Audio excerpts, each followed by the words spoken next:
कुछ स्वादिष्ट है बनाना तो playrecipes.com पे जरूर है आना। उदयपुर नाम के राज्य में राजा वीरसेन राज्य करता था। वीरसेन बहुत ही साहसी किस्म का राजा था। उसे एक राजकन्या थी जिसका नाम था हेमलता। राजकन्या दिखने में बहुत ही सुंदर थी, मगर उसका स्वभाव बहुत जिद्दी था। वो मन में जो ठानती वो पूरा होने तक वो चुप नहीं बैठती थी। एक दिन हेमलता को पता चलता है कि उदयपुर राज्य के दक्षिण दिशा की ओर एक सोने का पहाड़ है जिस पर एक बहुत सुंदर बाग है। हेमलता अपने पिता के पास जाती है और बहुत प्यार से उन्हें पूछती है, पिताजी, मुझे आज एक सुंदर बाग के बारे में पता चला है जो दक्षिण दिशा के पहाड़ी पर है। मुझे वो बाग देखनी है। राजकुमारी, आप वहां नहीं जा सकती और मैं आपको वहां जाने की अनुमति नहीं दे सकता। मगर क्या हुआ पिताजी? आप मुझे वहां जाने से मना क्यों कर रहे हैं? राजकुमारी, वो पहाड़ भूतों से भरा हुआ है। मैं आपके लिए वैसी ही बाग हमारे राजमहल में बनवा दूंगा। आप जैसी चाहे वैसी बनाएंगे, मगर मैं आपको वहां जाने की अनुमति नहीं दे सकता। नहीं पिताजी, मुझे वही पहाड़ की बाग देखनी है। राजकुमारी की जिद देखकर राजा भी कुछ न कर सके और राजकुमारी को जाने की इजाजत दे दी। राजकुमारी, आप उस पहाड़ी पर जाओगी, मगर शाम होने से पहले आपको उस पहाड़ी से नीचे उतरना है। वहां पहाड़ी पर भूत रहते हैं। आपको वहां पर किसी भी चीज को हाथ नहीं लगाना है। अगर आप शाम होने से पूर्व उस पहाड़ी से नहीं उतरी तो अनर्थ हो जाएगा। आपको ये बात ध्यान में रखनी है। हाँ पिताजी, मैं आपकी बात ध्यान में रखूंगी। शाम होने से पहले ही पहाड़ी से नीचे उतरूंगी। ठीक है। सैनिकों, मांत्रिक को बुलाया जाए। महाराज, आपने बुलाया? मैं आपकी क्या सेवा कर सकता हूँ? आओ मांत्रिक। राजकुमारी उस सोने के पहाड़ पर जाना चाहती है। आप उसे उसके संरक्षण के लिए कुछ दीजिए। हाँ महाराज, अवश्य। ऐसा कह के मांत्रिक हाथ में काला धागा लेके कुछ मंत्र बोलता है और वो धागा राजकुमारी के गले में बांधने के लिए देता है। जब तक ये धागा राजकुमारी के गले में है तब तक भूत उसका बाल भी बांका नहीं कर सकते। धन्यवाद मांत्रिक जी। राजकुमारी अब बहुत ही उत्सुक होती है। वो रात को ही पहाड़ी पर जाने की तैयारी कर लेती है। सुबह जल्दी उठकर वो निकलती है। सफर बहुत लंबा होने के कारण उसे 3 से 4 घंटे लगते हैं। राजकुमारी अब पहाड़ के पास पहुंचती है। अपना घोड़ा नीचे पेड़ से बांधकर वो पहाड़ पर चढ़ने लगती है। उस सोने के पहाड़ पर उसे एक सुंदरता से भरी हुई बाग दिखाई देती है। राजकुमारी मंत्रमुग्ध होकर उस बाग को देखने लगती है। उसे वो बाग बहुत अच्छी लगती है। तभी जोर से हवा का झोंका आता है और वो नीचे गिर जाती है। उठ के देखती है तो उसके गले का काला धागा कहीं गिर जाता है। वो थोड़ी डर जाती है। अब वो आगे बढ़ती है तो उसे एक सफेद रंग का खरगोश दिखाई देता है जिसकी आंखें सुनहरे रंग की है। वो बहुत ही सुंदर था, इसीलिए राजकुमारी ने उसे पकड़ा और गोद में उठा लिया। वो उसे हाथ से सहलाने लगी। क्यों रे शैतान, कहाँ भाग रहा था? अब पकड़ ही लिया ना। खरगोश से बात करते करते उसका समय पर ध्यान ही नहीं रहा। शाम होने को आई और उसे पहाड़ी से नीचे भी उतरना था। तभी उसके सामने एक लंबा चौड़ा भूत आके खड़ा हो गया। वो जोर जोर से गुर्राने लगा। हेमलता जोर से चिल्लाई और उसके हाथों में जो खरगोश था वो बड़े चूहे में बदल गया था। उसे देख के वो डर गई। उसने उस चूहे को फेंक दिया। भूत को देख के वो बेहोश हो गई और जब होश आया तो वो एक अंधेरी गुफा में कैद थी। वहां कोई नहीं था। वो जोर जोर से रोने लगी और उसके पिताजी की बात ना मानने पर पछतावा करने लगी। वहां दूसरी ओर महाराज चिंता में डूब गए। शाम हो गई मगर राजकुमारी अब तक महल नहीं लौटी थी। दूसरा दिन निकलता है, फिर भी राजकुमारी का कोई पता नहीं होता। तभी महाराज अपने कुछ विशेष सैनिकों को राजकुमारी की खोज में भेजते हैं। सैनिक भी उस सोने के पहाड़ी की तरफ जाते हैं, मगर उनमें से कोई भी पहाड़ पर जाने की हिम्मत नहीं करता। राजकुमारी वहां ना दिखने की वजह से हताश होकर वो राज्य में लौट आते हैं। राजा उन्हें खाली हाथ आते देख बहुत विचलित होता है और एक फरमान निकालता है। जो भी राजकुमारी को ढूंढ के लाएगा उसे उदयपुर का आधा राज्य दिया जाएगा। ये फरमान सारे गांव में भेजा जाता है, मगर जो भी पहाड़ के पास जाता वो निराश होकर लौट आता था। उधर राजकुमारी अपने पिताजी की और राजकुमार सारंग की याद निकालकर रो रही थी। राजकुमार सारंग दूसरे राज्य का राजकुमार था। दोनों भी एक दूसरे को बहुत पसंद करते थे। गुफा में राजकुमारी को रोता देख वहां एक बूढ़ा खरगोश आता है। राजकुमारी, रोइए मत, कुछ भी नहीं होगा और यहाँ से भागने की कोशिश भी मत करना, वरना भूत तुम्हें मार डालेगा। ये बात सुनकर राजकुमारी डर जाती है और किसी के आने का इंतजार करने लगती है। अब राजकुमार सारंग भी राजकुमारी की तलाश में पहाड़ी पर चला जाता है, मगर वो भी वापस नहीं आता।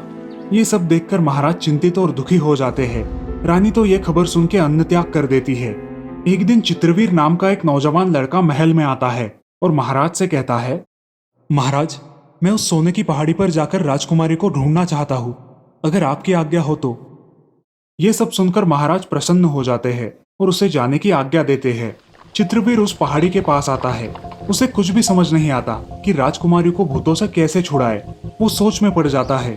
तभी उसे एक पेड़ के नीचे राजकुमारी और राजकुमार का घोड़ा पेड़ से बंधा हुआ दिखाई देता है। वही पास वाली शिला पर एक साधु ध्यान में मग्न होते हैं। चित्रवीर वहां जाकर उनके सामने हाथ जोड़ के बैठता है। साधु आंखें खोलते हैं। प्रणाम बाबा, मुझे इस पहाड़ी पर जो राजकुमारी कैद है उसे छुड़ाना है। अगर आप मेरी कुछ सहायता कर सके तो बहुत कृपा होगी। अच्छा, तो ये बात है। मैं सारी बात समझ गया हूँ। तुम ऐसा करो, पहाड़ पर चढ़ते हुए जाओ। पहाड़ी के बीचों बीच जो सुंदर बाग दिखाई देगी वो मन को बहुत लुभाने वाली होगी। तुम्हें वहां नहीं जाना है। उसी रास्ते से आगे चल के भूतों की गुफा के पास तुम्हें जाना है। वहां जाते ही अपनी आंखों में ये लेंस डाल लेना। ये लगाने से तुम किसी को भी नहीं दिखाई दोगे।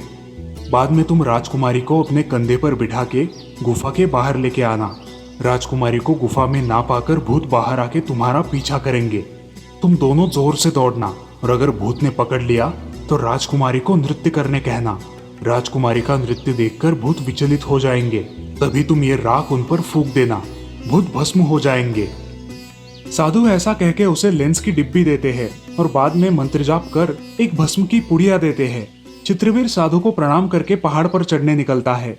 पहाड़ के बीचों बीच की बाग बहुत मनोरंजक तथा नयनरम्य होती है। उसे वहां जाने की बहुत इच्छा होती है, मगर वो वहां नहीं जाता और आगे चलने लगता है। रुको चित्रवीर, मैं राजकुमार सारंग हूँ। कहाँ हो आप? मैं यहाँ हूँ, इस शिला में। यहाँ भूतों ने मुझे शिला बनाकर छोड़ दिया है। मैं भी राजकुमारी की तलाश में यहाँ आया था।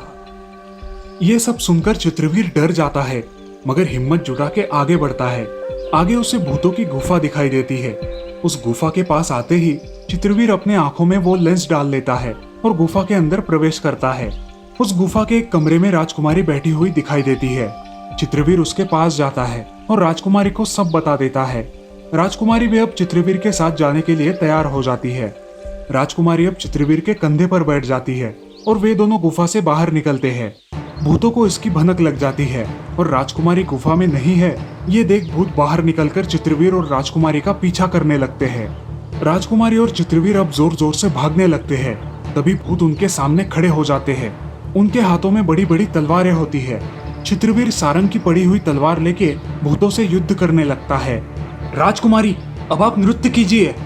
राजकुमारी नृत्य करने लगती है और सभी भूत उसका नृत्य देखने में तल्लीन हो जाते हैं। चित्रवीर अपने पास की पुड़िया खोलकर उसमें से भस्म निकालता है और भूतों के ऊपर फूंकता है। भस्म फूंकते ही बहुत बड़ा धुआं निकलता है और वो सारे भूत गायब हो जाते हैं। अब राजकुमारी और चित्रवीर पहाड़ से नीचे उतरते हैं। शाबाश चित्रवीर, तुमने राजकुमारी को भूतों से छुड़वा लिया है। मुझे बहुत खुशी हुई है।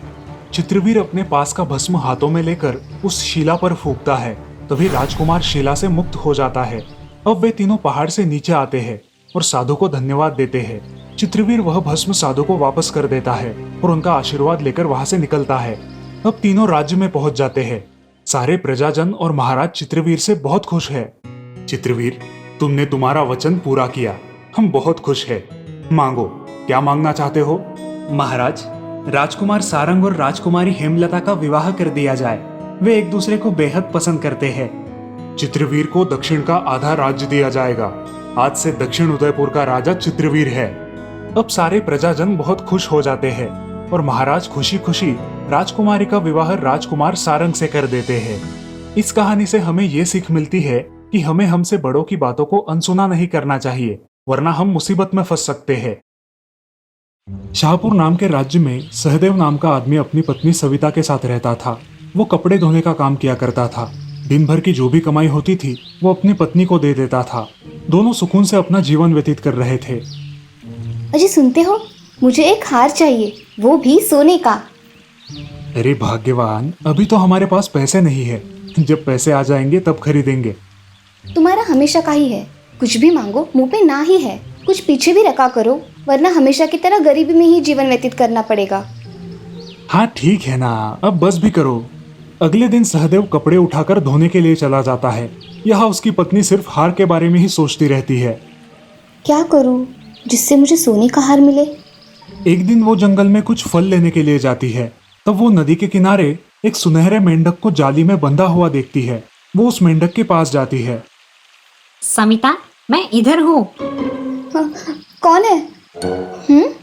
तुम बोल सकते हो? हाँ सविता, मैं बोल सकता हूँ। मैं एक जादुई मेंढक हूँ। इन मछुआरों ने मुझे यहाँ बंदी बनाकर रखा है। समिता, कृपा करके मुझे बचा लो। मैं तुम्हारी कोई भी 3 इच्छाएं पूरी करूँगा। क्या मैं जो भी मांगू वो इच्छा पूरी हो जाएगी? हाँ हाँ, तुम मुझे छुड़वा तो दो, फिर देखो कमाल। सविता मेंढक को जाली से रिहा कर देती है। देखते ही देखते वो सुनहरा मेंढक अब बड़ा हो जाता है और बोलने लगता है। मांगो सविता, क्या मांगना है, मगर एक शर्त है। तुम्हें जो भी मिलेगा उसका दुगना तुम्हारे पति को मिलेगा। अगर शर्त मंजूर है तो मांगो। मुझे इस दुनिया में सबसे ज्यादा खूबसूरत दिखना है। मुझसे ज्यादा खूबसूरत इस दुनिया में और कोई ना हो। अरे तुम्हारा पति तुमसे दुगना सुंदर हो जाएगा। उसके पीछे सारी औरतें लग जाएंगी। हाँ, होने दो। क्योंकि मैं अकेली ही इतनी सुंदर रहूंगी तो मेरा पति मेरा ही रहेगा। वो किसी और को क्यों देखेगा? उसकी तेज अकल देख मेंढक खुश हो जाता है। ठीक है, तथास्तु। ऐसा कहते ही सविता बहुत सुंदर और रूपवान औरत बन जाती है तो उसका पति दुगना सुंदर बन जाता है। मेंढक बोलता है। अब तुम खुश हो? हाँ, बहुत खुश हूँ। अब तुम्हारी दूसरी शर्त बताओ, मैं वो भी पूरी कर दूंगा। अब मेरी दूसरी शर्त है कि मैं इस दुनिया की सबसे अमीर औरत बन जाऊं। फिर से बोल रहा हूँ, तुमसे ज्यादा अमीर तुम्हारा पति बन जाएगा। जो भी मेरा है वो उनका है और जो उनका है वो मेरा है। तो आप उसकी चिंता मत करो। तथास्तु। सविता अब बहुत अमीर बन गई थी और उसका पति उससे दुगना अमीर बन गया था। अब खुश हो तुम? हाँ सुनहरे मेंढक, मैं बहुत खुश हूँ। अब तुम्हारी तीसरी शर्त मांग लो। सोच समझ कर मांगना। अब ये तीसरी और आखिरी शर्त है। मैं चाहती हूँ कि मेरे जीवन में मुझे एक ऐसा हीरा मिले जो कि सिर्फ मेरा हो, वो मेरे पति को ना मिले। ऐसा तो नहीं हो सकता कि तुम्हें मिले और तुम्हारे पति को ना मिले। तुम कोई दूसरा वरदान मांग लो। तो ठीक है, आपको मैं जब भी पुकारूं आप मेरे सामने आ जाना। ठीक है, तथास्तु। सविता अब घर चली जाती है और अपने घर को बहुत बड़े घर में परिवर्तित देख खुश हो जाती है। अब उसका पति भी इतना सुंदर हो गया था कि वो उसे देखती ही रह गई। अरे ये सब कैसे हुआ? हम ऐसे इतने जल्दी अमीर कैसे हो गए? और मैं इतना सुंदर कैसे बन गया? सविता ने जंगल में हुआ पूरा किस्सा अपने पति को बताया, लेकिन उसकी तीसरी शर्त के बारे में कुछ नहीं बताया। अब वे दोनों खुशी खुशी रहने लगे। उन्हें किसी भी चीज की कोई जरूरत नहीं थी। वो गरीब लोगों की मदद करने लगे, लेकिन उनके जीवन में एक समस्या थी। उन्हें अब तक कोई संतान नहीं थी, इसलिए वे दोनों उदास रहते थे। ऐसे ही एक दिन, जादुई मेंढक, अब कहाँ हो? मुझे आपसे बात करनी है। तभी वो जादुई मेंढक वहां प्रकट हो जाता है। बोलो सविता, क्या बात है? तुमने मुझे बुलाया? हाँ, हे जादुई मेंढक, मेरे पास तुम्हारा दिया सब कुछ है, मगर हम दोनों को कोई संतान नहीं है। मैं चाहती हूँ कि आप हमें एक संतान दिला दे। लेकिन सविता, तुमने तुम्हारे तीनों वरदान खत्म कर दिए हैं। अब मैं तुम्हारी कोई सहायता नहीं कर सकता। नहीं नहीं जादुई मेंढक, ऐसा मत कहो। चाहो तो मेरे तीनों वरदान वापस ले लो। बस हम दोनों को एक संतान दे दो। मैं तुमसे हाथ जोड़ती हूँ। सविता, हमें अपने जीवन में आवश्यक चीजों की ही मांग करनी चाहिए। क्योंकि तुमने मेरी जान बचाई थी, सिर्फ इसीलिए मैं तुम्हारी ये इच्छा पूरी करने जा रहा हूँ। लेकिन अपनी इस गलती को दोबारा मत दोहराना। तुम्हें साल भर में ही पुत्र की प्राप्ति होगी। वो बहुत तेजस्वी और होनहार होगा। तथास्तु। सविता को अपनी गलती का एहसास हो जाता है। मेंढक का दिया आशीर्वाद सच हो जाता है। साल भर में ही सविता को पुत्र प्राप्ति होती है और उनके जीवन में खुशियां ही खुशियां भर जाती है। इस कहानी से हमें ये सीख मिलती है कि हमें जिंदगी में सही चीजों का चुनाव करना चाहिए। लालच में आकर हासिल की हुई चीजों का ज्यादा मूल्य नहीं होता। काशी नाम के एक गांव में राजू नाम का एक आदमी होटल में काम किया करता था। वो हर प्रकार के व्यंजन अच्छे से बना लेता था। खास करके वो बिरयानी और बिरयानी के सारे प्रकार बहुत अच्छे से बनाता था। राजू के हाथों में जैसे जादू ही था। सभी लोगों को राजू के हाथ की बनाई बिरयानी बहुत पसंद थी। उस होटल का मालिक चंदन बहुत ही लालची और शातिर था। वो अपनी मीठी मीठी बातों से दूसरों को फंसाता और पैसे ऐंठता था। उसका होटल अब बहुत अच्छी तरह से चलने लगा था। इसकी वजह से चंदन राजू पर बहुत खुश था। ग्राहकों की ज्यादा बिरयानी की मांग देखकर चंदन राजू को ज्यादा बिरयानी बनवाने को बोलता और राजू से बहुत ज्यादा काम करवाता था। एक दिन राजू को बहुत तेज बुखार आया और उसके पास खुद का इलाज करने के लिए भी पैसे नहीं थे। सुनो, तुम होटल जाकर सेठ जी से कुछ पैसे मांग कर लाओ, बाद में वो मेरी तनख्वाह से काट लेंगे। ठीक है। नमस्ते सेठ जी, मेरी पति की तबीयत बहुत खराब है, मुझे पैसों की ज़रूरत है। मुझे कुछ पैसे दे दीजिए, वो आने के बाद लौटा देंगे। भाभी जी, आपको तो पता ही है कि आजकल धंधा कैसे चल रहा है। ये राजू जब तक काम पर नहीं आएगा तब तक तो मेरा नुकसान ही है ना। ठीक है, अब आप आ ही गई हो तो ये 100 रुपए लेकर किसी अच्छे अस्पताल में उसका इलाज करवाइए, जाइए। पत्नी वो 100 रुपए लेकर चली जाती है और सोनार के दुकान पर जाकर अपने जेवर बेच के अपने पति का अच्छे से इलाज करवाती है। जब राजू ठीक हो जाता है तो वो अपनी पत्नी के जेवर ना देख के उसे प्रश्न करता है। पत्नी जो सब हुआ वो उसे बता देती है और रोने लगती है। उस दिन राजू होटल जाता है। आज से तुम्हारा यहाँ कोई काम नहीं है। मैं तुम्हारे भरोसे 15 दिन अपना होटल बंद नहीं रख सकता। मैंने तुम्हारे बदले में कोई और ले लिया है, अब मुझे तुम्हारी कोई जरूरत नहीं। राजू वहां से उदास मन से चला जाता है और घर में आकर मायूस होकर बैठता है। क्या हुआ आपको? आए हो तब से मायूस हो, कुछ बोलोगे? अरे जरा चुप भी रहो, यहाँ मेरी नौकरी चली गई है और तुम मायूस होने की बात कर रही हो। क्या आपको उन सेठ जी ने निकाल दिया? आप इतनी मेहनत करते थे, उसके बावजूद उन्होंने निकाल दिया? हाँ, अब मेरे पास तो पैसे भी नहीं है, क्या करूं? और यहाँ पर जल्दी नौकरी भी नहीं मिलेगी। मेरे मन में एक अच्छी कल्पना आई है। अगर हम बिरयानी बनाकर बेचेंगे तो हमारी बिरयानी सबको पसंद आएगी और आपको नौकरी करने की भी चिंता नहीं होगी। वैसे भी आपके हाथों का स्वाद तो लोगों को पता ही है। सब बातें सही है भाग्यवान, लेकिन पैसे कहाँ से लाएंगे? पत्नी ने अपने बचाए हुए पैसे निकाले और राजू से बोली, ये लीजिए, अब तो कोई चिंता नहीं है ना, इससे हमारा काम हो जाएगा। पत्नी की ये कल्पना राजू को पसंद आती है। वो एक ठेला किराए पर लेता है और पहले दिन एक बर्तन भर के बिरयानी बनाता है। बाजार में एक जगह ठेला लगाकर वो बिरयानी बेचने बैठता है। उसके बिरयानी की सुगंध इतनी अच्छी आती है कि सब लोग उसकी बिरयानी खरीदने के लिए दौड़ पड़ते हैं। उसकी पूरी बिरयानी जल्द ही खत्म हो जाती है और राजू घर खुशी खुशी लौट जाता है। अगले दिन से राजू थोड़ी ज्यादा बिरयानी बनाता है और अपनी बिरयानी बेच के धीरे धीरे उसे अच्छे दाम भी मिलने लगते हैं। कुछ दिनों बाद वो अपना खुद का ठेला खरीद लेता है। देखते ही देखते राजू का बिजनेस बहुत अच्छी तरह से चलने लगता है। ये बात चंदन को जब पता चलती है तब चंदन उसके ठेले पर आता है। अरे राजू, कैसे हो? मैं सोच रहा हूँ कि तुम्हें अपने होटल में फिर से नौकरी पर रख लूं। क्या विचार है तुम्हारा? धन्यवाद सेठ जी, लेकिन मुझे अब आपके यहाँ काम नहीं करना। मेरा ये छोटा सा ठेला ही मेरे लिए अच्छा है, कम से कम इज्जत तो मिलती है। चंदन को जो समझना था वो समझ गया और वहां से चला गया। जब राजू उसके होटल में काम किया करता था तब उसका होटल बहुत अच्छे से चलता था, लेकिन अब राजू ना होने के कारण उसका होटल पहले जैसे नहीं चल रहा था। अपनी लालच की वजह से उसका बहुत नुकसान हुआ था। इस तरफ अब राजू एक बड़े होटल का मालिक बन गया था। अब उसके पास सब कुछ था और वो गरीब लोगों की मदद भी करने लगा था। राजू अपने गांव में बिरयानी वाला राजू इस नाम से बहुत प्रसिद्ध हो गया। तो दोस्तों, इस कहानी से हमें ये सीख मिलती है कि हमें खुद के स्वार्थ के लिए दूसरों का शोषण नहीं करना चाहिए।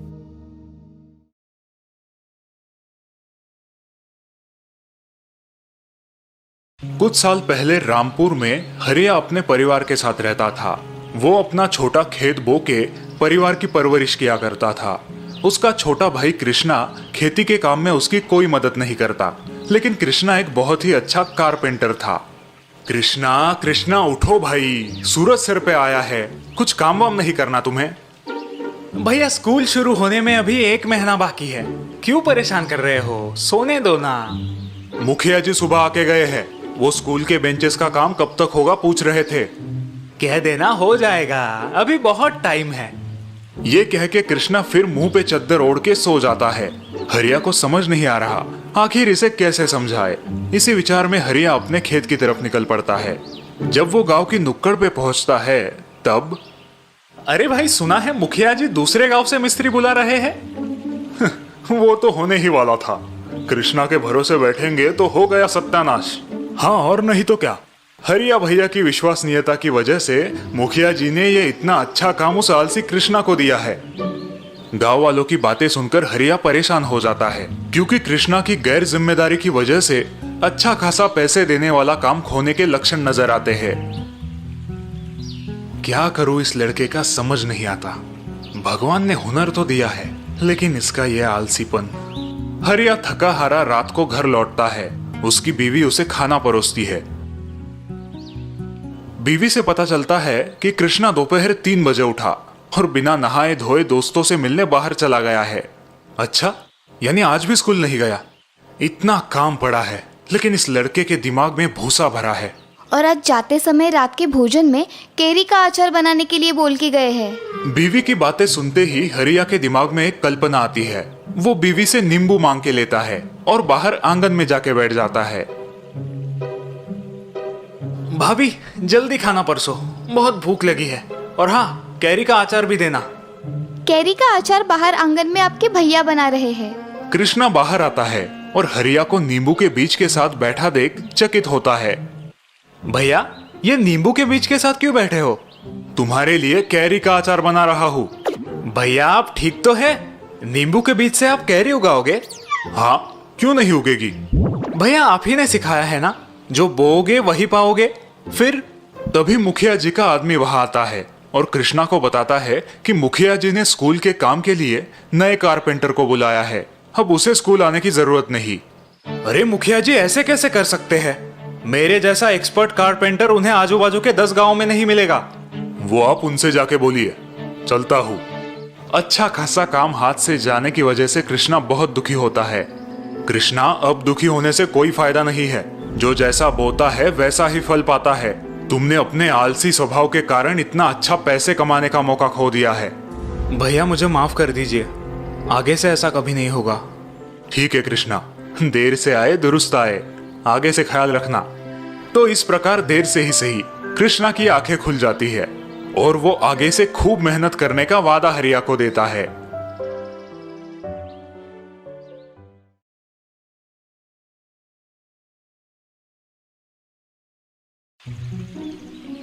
पवन एक मैकेनिक था जिसका गांव में एक गैरेज था। गांव के सभी लोग पवन के पास ही गाड़ियां बनाने आते थे। पवन पढ़ा लिखा नहीं था। बेटा मनीष, स्कूल जाओ, स्कूल का समय हो गया है। पवन अक्सर अपने बेटे मनीष को स्कूल जाने और पढ़ने लिखने के लिए कहा करता था, लेकिन मनीष पढ़ाई लिखाई में कमजोर था। मनीष, बोलो 4 पंचे कितना? वो मास्टर जी 16। वाह, 4 पंचे 16, बहुत अच्छे। अब हाथ आगे करो। मास्टर जी मनीष को छड़ी से मारा करते थे। अक्सर मनीष सालाना परीक्षा में फेल हो जाता था और फिर पवन उसे बैठकर समझाता था। बेटा देखो, मैं तो पढ़ नहीं पाया क्योंकि मेरे घर की हालत खराब थी, लेकिन मैं चाहता हूँ कि तुम पढ़ो लिखो, बहुत बड़े आदमी बनो और अपनी खुद की आलीशान गाड़ी में घूमो। पापा, मैं बहुत मेहनत करता हूँ, लेकिन मुझसे नहीं हो पाता। बेटा, और मेहनत करो। साल बीते और मनीष उसी तरह परीक्षा में फेल होता गया। अब पवन ने मनीष से उम्मीद ही छोड़ दी थी कि वो कभी पढ़ पाएगा। बेटा मनीष, कल से गैरेज आया करो, कम से कम कुछ काम तो सीख लो। और अगले दिन से पवन अपने बेटे मनीष को गाड़ियां बनाना सिखाने लगा। मनीष को भी गाड़ियां बनाने का काम बहुत पसंद था।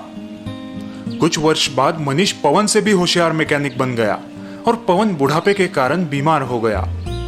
मेरी बड़ी ख्वाहिश थी कि तुम पढ़ो लिखो, बहुत बड़े इंसान बनो और अपनी खुद की आलीशान गाड़ी में घूमो।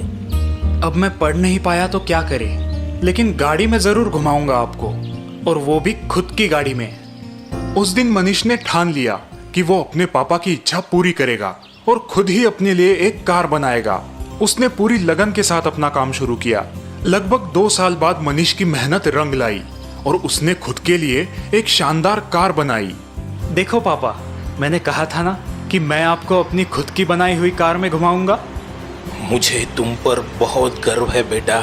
चलो, तुम्हारी इस नई कार का उद्घाटन हम देवी माँ के दर्शन से करते हैं। दोनों बाप बेटे अपने लंबे सफर पर निकल पड़े। कई किलोमीटर चलने के बाद पवन के मन में एक ख्याल आया। अरे बेटा मनीष, कार में पर्याप्त डीजल तो है ना? हम काफी दूर आ चुके हैं, डीजल खत्म ना हो जाए।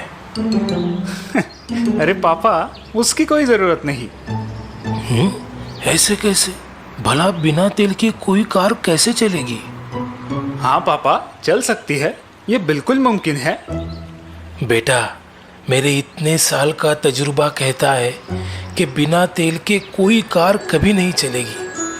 पापा, आपको मेरी बात पे यकीन नहीं हो रहा ना? रुकिए, आपको अभी यकीन दिलाता हूँ। ऐसा कहकर मनीष ने तुरंत कार रोक दी। वे दोनों कार से बाहर आए। पवन कार की जांच करने लगा। तभी उसने पाया कि कार में ईंधन के लिए कोई टैंक मौजूद ही नहीं है। अरे, ये कैसे संभव है? इस कार में तो तेल की टंकी ही नहीं है। क्यों पापा, कहा था ना मैंने, इस कार में तेल की कोई जरूरत नहीं। ये कार सौर ऊर्जा से चलती है। ये बात सुनकर पवन हैरान रह जाता है।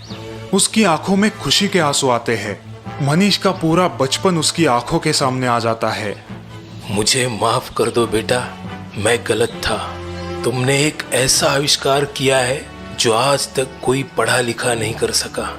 मुझे तुम पर नाज है। सच में तुम्हारी ये कार कोई मामूली कार नहीं है, ये एक जादुई कार है।